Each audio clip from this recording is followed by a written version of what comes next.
సింగయ్య మృతి కేసులో వైఎస్సార్సీపీ అధ్యక్షుడు జగన్ హైకోర్టును ఆశ్రయించారు. ఈ కేసుతో తమకు సంబంధం లేదంటూ తనపై నమోదైన కేసును కొట్టేయాలని కోరుతూ హైకోర్టులో క్వాష్ పిటిషన్ దాఖలు చేశారు. ఈ పిటిషన్పై గురువారం విచారిస్తామని న్యాయస్థానం తెలిపింది.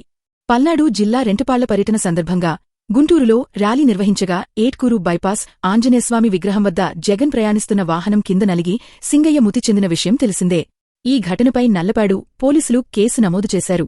సింగయ్య మృతి కేసులో జగన్ ఏ2గా ఉన్నారు.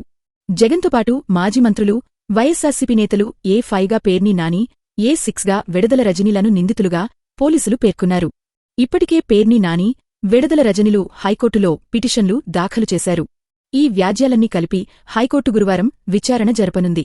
ఇదిలా ఉండగా సింగయ్య మృతి కేసులో మాజీ సీఎం వైఎస్ జగన్కు పోలీసులు మంగళవారం నోటీసులు ఇచ్చారు.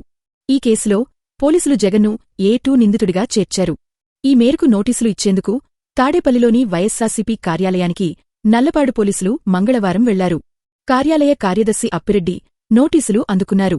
ప్రమాదానికి కారణమైన వాహనాన్ని నల్లపాడు పోలీసులు తమ వెంట తీసుకెళ్లారు. ఈ కేసులో ఏ1గా కారు డ్రైవర్ రమణారెడ్డి, ఏ2గా జగన్, ఏ3గా కారు యజమానిని పేర్కొంటూ పోలీసులు కేసు నమోదు చేశారు. ప్రమాదానికి కారణమైన వాహనం ఫార్చునర్ ఏపీ 40 DS 2349గా గుర్తించారు. కారును వైఎస్సార్ కాంగ్రెస్ పార్టీ పేరుమీద కొనుగోలు చేసి ప్రతినిధిగా జగన్ ఓఎస్డీగా పనిచేసిన కృష్ణమోహన్ రెడ్డి పేరు పెట్టినట్లు పోలీసుల విచారణలో తేలినట్లు తెలుస్తోంది. ఈ నెల 18న వైఎస్ జగన్ మోహన్ రెడ్డి పల్నాడు జిల్లా రెంటపాళ్ల పర్యటనలో గుంటూరులో ర్యాలీ సందర్భంగా జరిగిన రోడ్డు ప్రమాదంలో సింగయ్య మృతికి జగన్ వాహనమే కారణమనే విషయం వీడియో రూపంలో వెలుగులోకి వచ్చింది. ప్రమాదానికి సంబంధించి వైరలైన వీడియోలో జగన్ ప్రయాణిస్తున్న వాహనం కిందే మృతుడు పడినట్లు స్పష్టంగా కనిపిస్తోంది. ఏటుకూరు వద్ద ఆయన కాన్వాయ్ హైవే నుంచి సర్వీసు రోడ్డులోకి మలుపు తిరిగే ప్రదేశంలో వైఎస్సార్సీపీ కార్యకర్తలు జగన్ ప్రయాణిస్తున్న వాహనం ముందు భాగంలో ఎక్కి బీభత్సం సృష్టించారు. ఘటన జరిగిన రోజు జిల్లా ఎస్పీ సతీష్ కుమార్ విలేకరుల సమావేశంలో వైఎస్ జగన్ మోహన్ రెడ్డి ర్యాలీలో ఉన్న వాహనం సింగయ్యను ఢీకొందని చెప్పి దాని నంబర్ను ప్రస్తావించారు.